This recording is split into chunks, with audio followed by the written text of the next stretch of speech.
So today is April 15th, and yesterday I posted a video how I teach my child sequence and how I engage environment that he likes.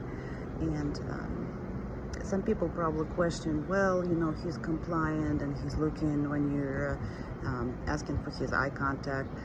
Yes, he was not like that. He was severe. Severe, I mean, in all means, hitting his head against the floor and refusing to comply and everything. So what you see now is 10 years of work, my work, and ABA therapy work. We put thousands of hours into his training. And today we're going to Busch Gardens again, and I will show later what we going to be working on today and how he progressed from yesterday's video to today's, right? Because I don't know what's going to be. However, I want to point out a couple of things. When you see there's something abnormal happening to your child, don't wait, for, services. Start engaging yourself. And it's very difficult because when you don't know what to do or how to teach your child specifically, you need support, and this is why I'm here, because I can share, I can teach you, I can train you and provide you very good information here. But before while you're waiting for the label, the diagnosis label, while you're waiting for services, it is important to start doing something yourself. Don't waste your time, because time is very critical. You cannot return back time lost. And what you would have to start first is pairing with your own child. This is any ABA starts with that. You just pairing with your own child. Don't wait for ABA to come and pair. You also want your child to respond to you, because you live with this child. And then if the child shows progress with ABA, it may not necessarily mean it will show progress working with you. And you're the final person who needs that. So for that reason, the first and the most important thing, find what your child is interested in.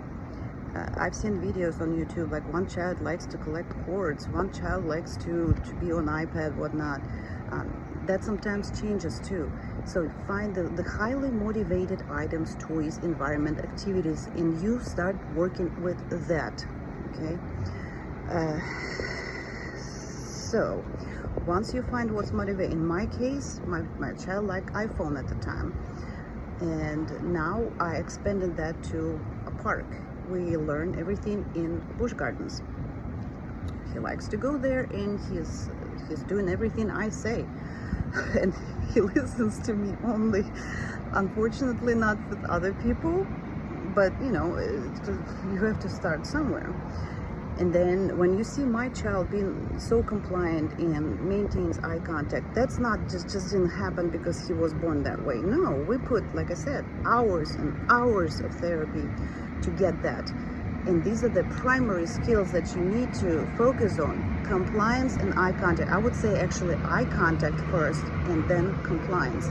These are to address the behavior, and you need to get that first before you can teach them anything. Right? So it's kind of I don't have a child that starts with that, so I can show you how to work on eye contact, but it's ABA. You get their attention. Sometimes you have to physically take their face and look at me. If they look for a second at you, give them something.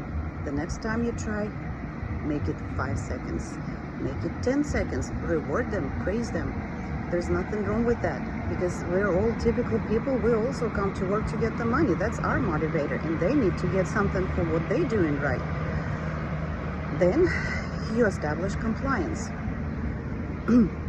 That's a difficult situation, because my child was not even sitting down. He is constantly rocking, moving, shaking, clapping, doing all of the above. And that's why you also take this in segments, smaller, like 5 seconds, 10 seconds. You sit down, here's a reward. You sit down, wait with me, 15 seconds. You put them on the clock when necessary. Like I said, if people will ask specific questions, I will be able to specifically respond to those questions. And again, with an ABA, back then I learned from very good skilled ABA. Right now, these days, ABA, most of the time, people are just not motivating themselves. They come to your door and spend most of the time on their phone, you know. So that's why you have to watch them also. But, you know, you need to learn to